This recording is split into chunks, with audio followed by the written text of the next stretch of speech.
Добар ден, почитувани гледачи на Автомагазин. Минатата емисија најавивме дека ќе имаме електричен автомобил на тест. Тоа е новата, односно обновената генерација на првото електрично возило на Шкода Ењак ново нејзино купе издание. Затоа потоа, а сега стартуваме со флеш вестите.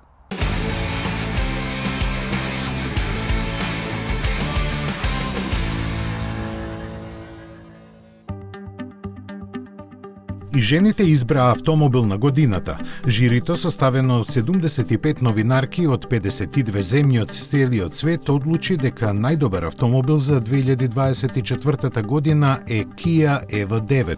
Во изборот учествуваа вкупно 63 модели, од кои по првиот круг гласање беа избрани победниците по категории, а носителот на титулата потоа се бираше од нив. Така, според критериумите за изборот, кои освен вообичаените ги вклучуваат уште и леснотијата за возење и функционалноста, најмногу гласови освои корејскиот електричен кросовер.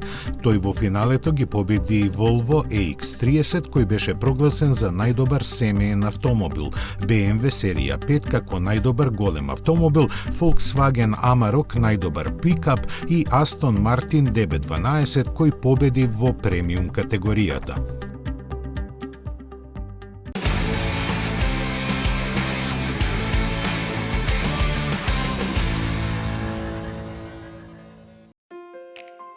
Има ли подобар начин за представување нов модел отколку со рекорд? Порше го направи токму тоа, но со два рекорда кои ги постигна најмокниот тајкан од нивната кујна. Има 1108 коњски сили и за спринт до 100 му требаат 2,3, а до 206,6 секунди, додека максималната брзина изнесува 305 км на час. За уште поимпулсивни резултати подготвена е посебна олеснета серија која како од шега ги покори патеките Лагуна Сека и претходно Нурбургринг. Тајната лежи во посебната технологија со пулсен инвертер која кон задната оска испраќа повеќе струја и вртежен момент. За оние кои ќе возат цивилизирано, Порше ветува автономија од 555 км. Првите примероци на купувачите кои за нив ќе платат по 240.000 евра ќе бидат испорачени веќе оваа пролет.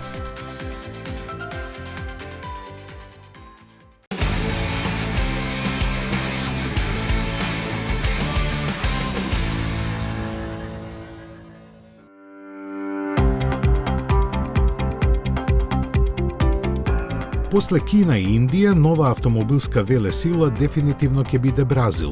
Подемот на домашната индустрија дополнително ќе биде засилен со цели 6 милиарди долари кои Stellantis ќе ги инвестира во периодот од 2025 до 2030 година. Освен рекордната за компанијата, сумата ќе биде најголема во историјата не само во бразилската, туку и во целата јужноамериканска автомобилска индустрија. Планирани се производство на повеќе од 40 нови модели и развој на биохибридни и иновативни технологии за декарбонизација. Ова посебно интересно од техничка страна, бидејќи хибридните решенија ќе бидат искомбинирани со мотори кои како погонско гориво користат алкохол. Се разбира, во плановите се вклучени и целосно електрични возила. Stellantis е лидер на трите главни пазари во Јужна Америка – Бразил, Аргентина и Чиле. Минатата година вкупната продажба во регионот се искачи на 880.000 возила, а пазарно учество од 23,5% има Stellantis. Најсилен е Fiat, посебно во Бразил, а од другите марки присутни се Peugeot, Citroen, Abarth и сите американски. Електричните возила ги разбрануваат страстите не само на производителите, туку и на политичарите. Сакајќи да ја заштити европската автомобилска индустрија, Европската комисија сака да воведе дополнителни давачки за батериските електрични возила произведени во Кина.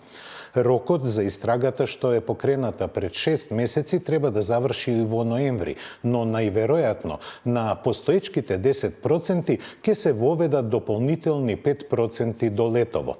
И од другата страна на Атлантикот не е се розоевал. BMW како да отвора ценовна војна со Тесла. Баварците нивните електрични модели во одредени сојузни држави ги нудат со големи попусти, а доколку ова ги потикне купувачите, истиот принцип ќе се примени и со возилата со мотори на согорување.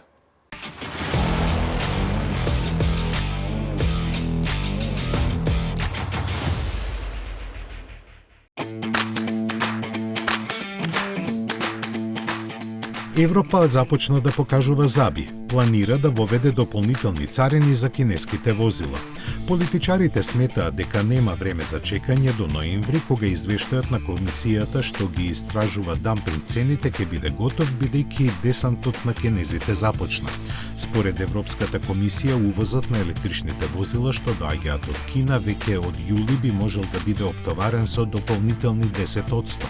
Сега, за сите возила произведени таму ќе се плаќа исто толку проценти, но европските пак кои се продаваат во Кина подлежуваат на тарифа од 18%. Мерката би била привремена додека истрагата на стручњаците не потврди дали кинеските компании добиваат субвенции за возилата што ги извезуваат со цел тие да бидат поконкурентни. А токму тоа е што Европа сака да го спречи и под превезот дека треба да се обезбеди фер пазар на битка за сите, не исклучува ниту ретроактивни мерки. Според податоците кои ги објавија европските тела за 4 месеци од октомври лани до јануари годинава, од Кина се увезени 178.000 возила, што е за 11% повеќе отколку за периодот од 12 месеци пред тоа. Со други зборови кажано, моментално во Европа пристигнуваат околу третина од целокупниот кинески извоз на електрични возила. Дека темпото на зголемување на бројките ќе продолжи, на сите им е јасно, заради што овие мерки, кои не исклучуваат и други административни бариери, ќе бидат насочени кон заштита на европските производители и работни места. Во контекст на сето ова треба да се гледа и на плановите на кинеските компании да започнат со изградба на фабрики на тлото на Европа, со што би се избегнале протекционистичките давачки.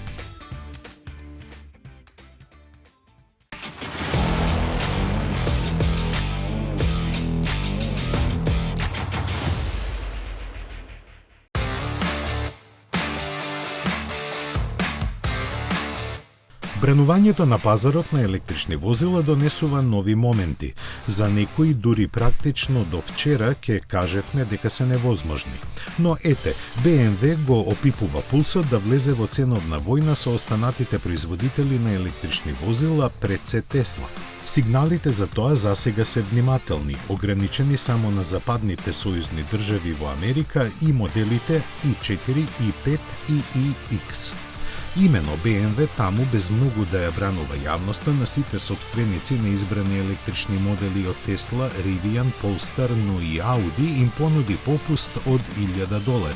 Плюс на тоа, овој попуст може да се комбинира со сите други што во моментов важат, така што во некои случаи сумата што би се заштедила може да се искачи до $11,000.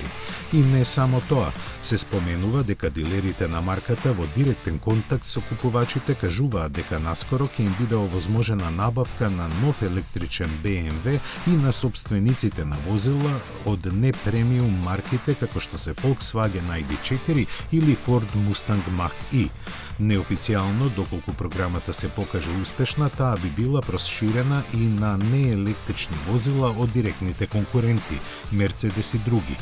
Лани во Америка BMW има продадено 45.000 електрични возила, што е 1/8 од целокупниот пласман. Треба да се каже и дека од почетокот на идната година моделите на BMW во Соединетите Американски држави ќе бидат прилагодени да ги користат суперполначите на Тесла.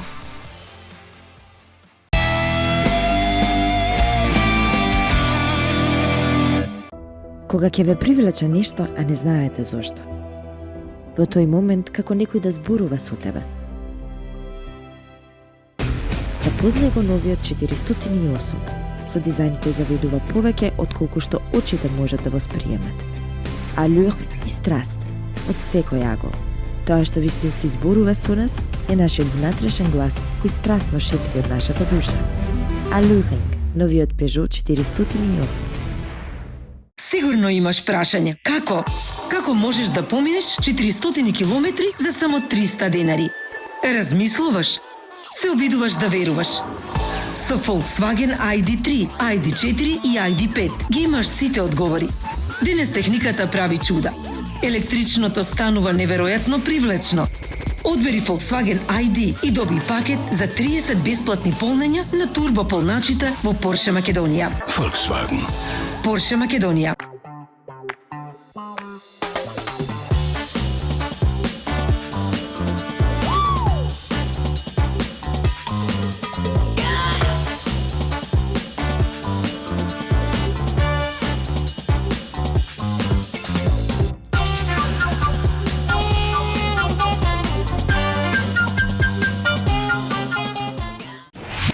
Метрополис, број 1 радиомрежа.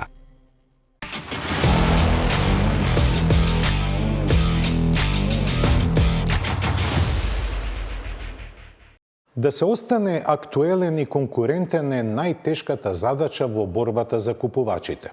Господарот на прстените, покрај фокусот на електрификацијата, уште ги негува своите класични модели. Тоа го прави со обновувањето на спортбек и седан изведбите на A3, кое го користи да ја збогати палетата со нов член на семејството, кросоверскиот рафинат A3 All Street. И Мерцедес не се опушта во комфорната зона. Првата верзија на E-класа W214 фокусирана на перформанси достапна е во лимузинска и караванска каросерија. И покрај тоа што е позициониран под најавениот AMG E63, E53 представува голем чекор напред во однос на неговиот претходник во моќноста и перформансите.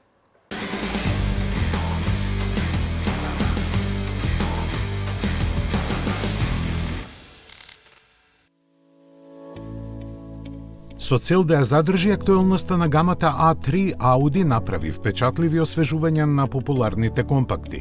Според снимките, забележливо е дека ревидираната маска дава подинамичен изглед.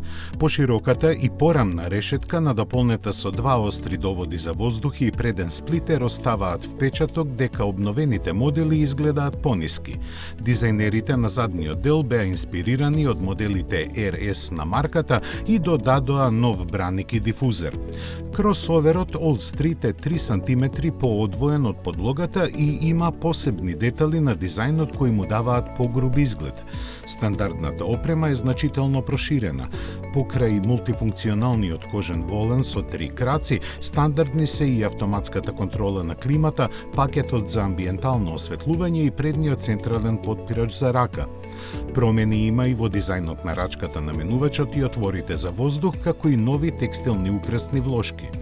Централната конзола е редизајнирана, а виртуелната пилотска кабина и опцијата за индуктивно полнење на паметниот телефон сега се исто така стандардни. До популарните апликации може да се пристапи директно преку екранот на допир. Овозможено е да комуницирате со апликациите користејќи гласовни команди преку Alexa. Сите модели имаат 10,1 инчен инфозабавен дисплеј и 4 USB-C порти за полнење.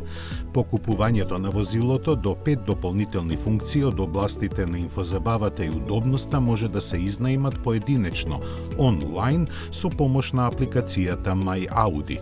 Закупот според желбата и потребите може да трае 1 месец, половина година, 1 година, 3 години или трајно. Во таа понуда, меѓу другото, влегуваат прилагодливиот асистент за возење и активно менување на лентата при брзини над 90 км на час и автоматските долги светла. Кога ќе дојдат на пазарот, трите кросоверски изведби првично ќе бидат достапни во 2 погонски варијанти. Бензинецот носи ознака 35 TFSI, зад која се крие 1,5 литарски мотор засилен со благ хибрид, а дизелот 35 TDI има 2-литрена зафатнина. Двата имаат 150 конски сили и 7 степен автоматик. Подоцна ќе влезе во понудата и 6 степен мануелен менувач, а планирани се дополнителни мотори. Погонот со приклучен хибрид ќе дебитира кон крајот на годината.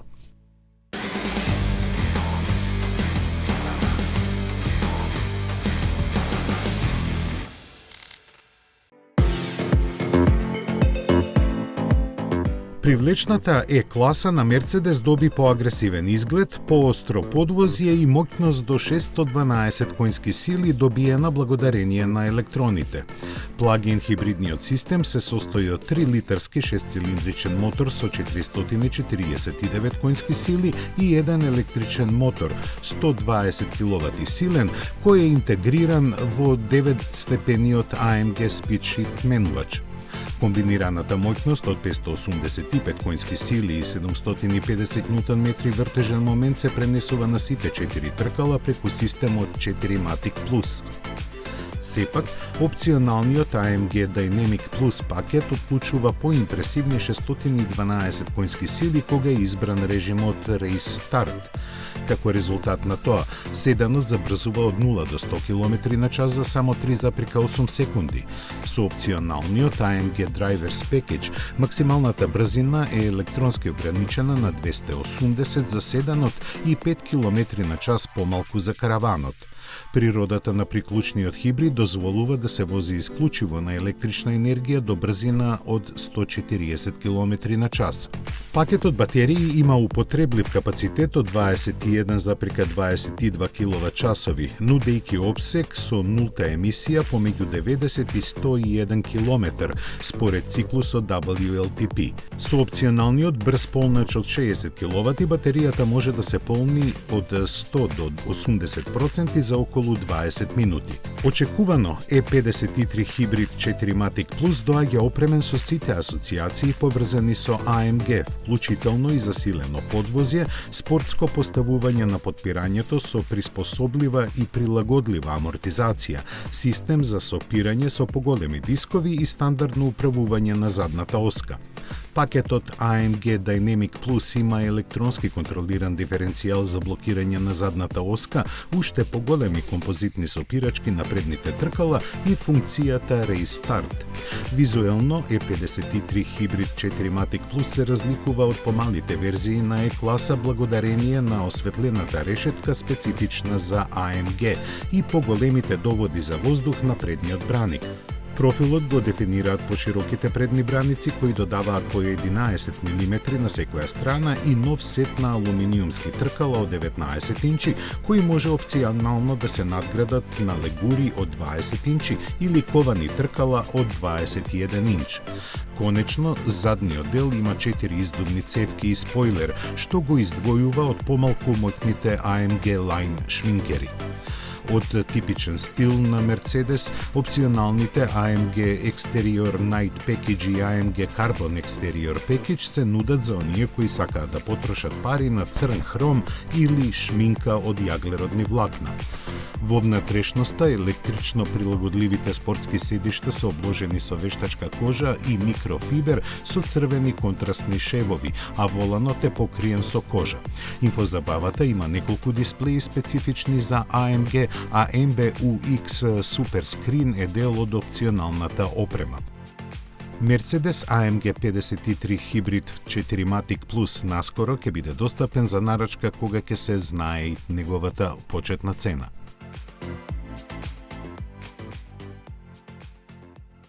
Dodge го представи првиот електричен muscle car. Редефинирајќи ја својата понуда, марката го позиционираше Challenger кој во досегашната генерација се произведуваше цели 15 години. Место него, во иднина, заеднички во купе и лимузинска верзија ќе настапува Charger, кој во електричното издание ќе го носи суфиксот Daytona.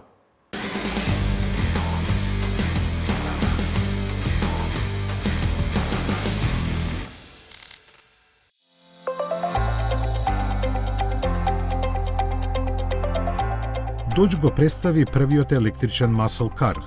Обликот и пропорциите на Dodge Charger Daytona се препознатливи и верно пренесени од концептот од пред 2 години. Механиката е сосема нова и како основа е користена големата STLA платформа на Stellantis, која освен кај американските ќе се користи и во моделите на Alfa Romeo и Maserati. Таа во подницата вдомува батериски блок со искористлив капацитет од 94 киловат-часа кои ќе ги напојуваат со струја електромоторите на Charger Daytona. Моделот ќе доаѓа во 2 верзии, основната RT со 496 и помоќната Scat Pack со 670 конски сили. Погонот на сите тркала обезбедува достојни перформанси изразени преку забрзувањето до 60 милји на час, до кои се потребни 4,7, односно 3,3 секунди, додека максималната брзина е 220 км на час. За впечатокот да биде комплетен, Charger Daytona е опремен со посебен издувен систем, всушност звучник сместен во издувен лонец кој создава звук со интензитет како оној на Hellcat верзиите. Визуелниот ефект е заокружен со 20-инчните тркала со Goodyear Eagle F1 Supercar пневматици, а за безбедноста се грижи Brembo системот за сопирање со 6 клипни напред и 4 клипни клешти назад.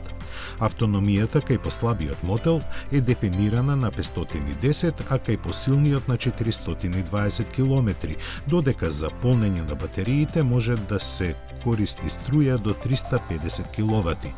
Производството кој и понатаму ќе биде во Канада ќе започне есенва. Dodge засега не зборува за цените, кои се проценуваат дека ќе стартуваат од најмалку $50,000.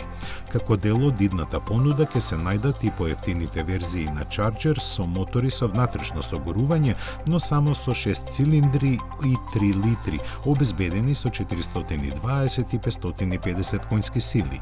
Charger сигурно ќе најде на поклоници и на стариот континент, но и да постојат планови за негово лансирање тука ретко ќе ги среќаваме. Тој е подолг, поширок и значително потежок од, на пример, BMW X7.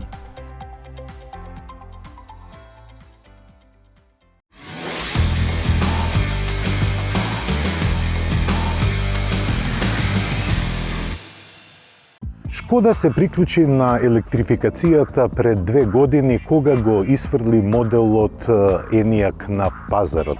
Само 2 години потоа ја добиваме рестилизираната негова верзија. Овој спортско корисно возило од самиот почеток беше представено во 2 каросериски изведби: класично спортско корисно возило и купе форма, која во основа е иста како и класичното спортско корисно возило, но разликата е на задниот дел. Со обновувањето на моделот добивме нова предница, па сега може да се добие Enyaq и со оваа форма на маската која е осветлена со 150 LED диоди. Тоа може на некого не му се допаѓа, може би на некому ќе му се допадне. Инаку во самата филозофија на новиот модел е смената на испораката на опременоста. Не може веќе да бирате специфични опремености, туку самиот производител нуди неколку нивоа и пакети на опременост кои се разликуваат и во внатрешноста. Задниот дел рековме дека е во форма на купе и тоа ја дава специфичната слика за ова возило. Нова е бројката 85. Таа означува дека во оваа генерација, во втората генерација на Enyaq имаме многу промени испод дизајнот, испод кожата на возилото. Багажниот простор не доживеа големи промени. Неговиот капацитет остана 440 литра и гледате дека е сосема доволно да се сместат повеќе работи. Под паролата Simply Clever имаме во багажникот неколку работи кои се многу ефтини, но многу практични. Како што гледате, можете како сакате и каде сакате да ги поставите, а тие се направени за да го држат стабилно малиот по волумен товар. Под подот на багажникот имаме уште доста простор за одлагање на дребулии.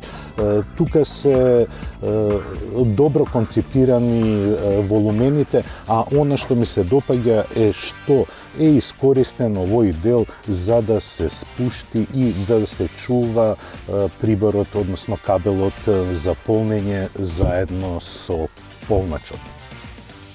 Ова покажува и докажува дека, иако е купеовска форма на каросеријата, таа има многу добра употреблива вредност. Иако самиот покрив на автомобилот е спуштен, влегувањето на задната клупа е сосема лесно и комотно. Купеовската форма на покривот воопшто не пречи во влегувањето, а кога веќе ќе влезете, на располагање ви е многу простор. За светлоста во кабината чувството е прекрасно затоа што имате голем стаклен панорамски покрив. Работното место на возачот е типично во Шкода стил, едноставно и прегледно. Со рестайлингот Шкода го задржа 6,5-инчниот дисплеј кој има улога на покажување на виталните информации за возењето, но сменет е инфотеймент системот. Сега има 13,5-инчен дисплеј преку кого се командуваат сите функции во внатрешноста. Пред се е поедноставено користењето на сите апликации во возилото, а исто така вклучен е и асистентот Лаура, кој е потпишан како асистент за патување и со него можете и активно да разговарате. Лаура системот е еден од најнапредните во групацијата Volkswagen. Инаку што се однесува до дизајнот на интериерот, тој е, како што реков, едноставен. Добро е што има и физички копчиња поставени во внатрешноста, преку кои можете многу лесно да ги менувате начините и сетинзите за возењето, па дури и клима уредот. Сето останато оди преку инфозабавниот систем.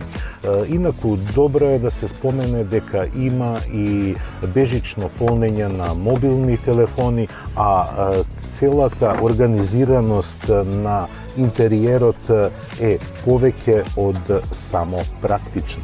Таа е многу функционална, особено се истакнуваат и седиштата кои имаат спортска форма, а одлично го прифаќаат телото. Она што не ми се допаѓа во оваа модернизација на Шкода е тврдоглавото задржување на копчето за стартување на моторот, а кога тоа ќе се притисне, моторот останува нем. Да, ова е електричен автомобил.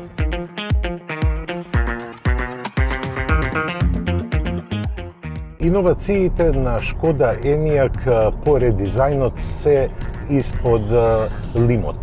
Пред се, сега има и поголема автономија, декларирана до 560 км од истата батерија од 77 киловат-часови нето капацитет.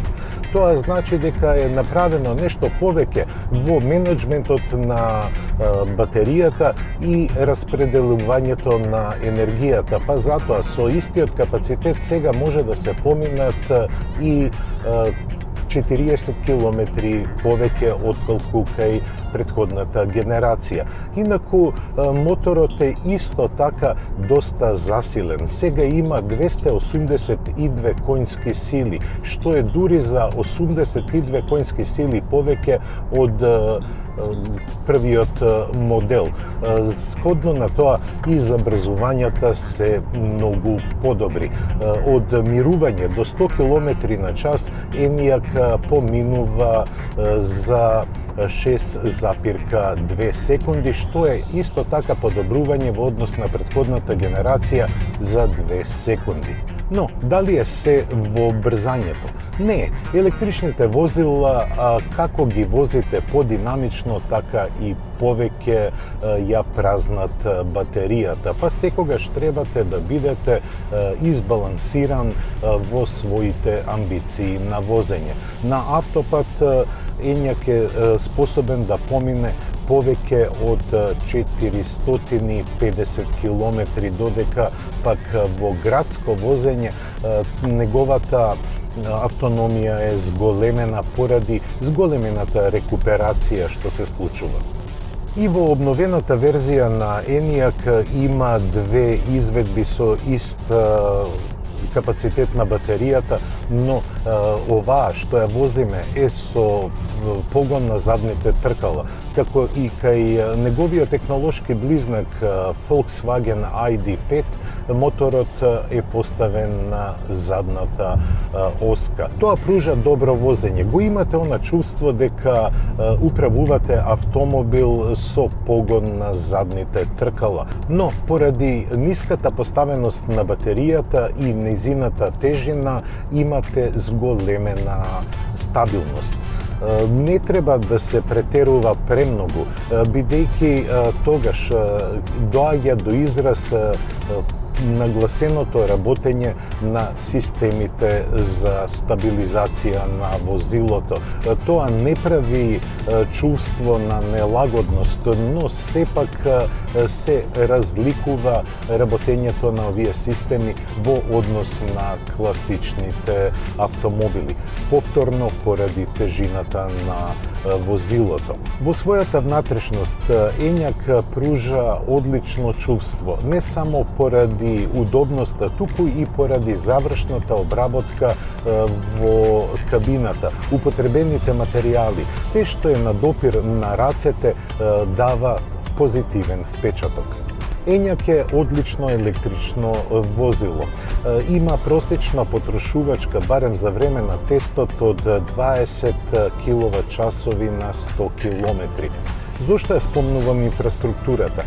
Таа е од круцијално значење за популаризација и нормално користење на електричните автомобили. Enyaq својата батерија од 77 киловат-часови има можност да ја полни со сила од 145 киловат-часови.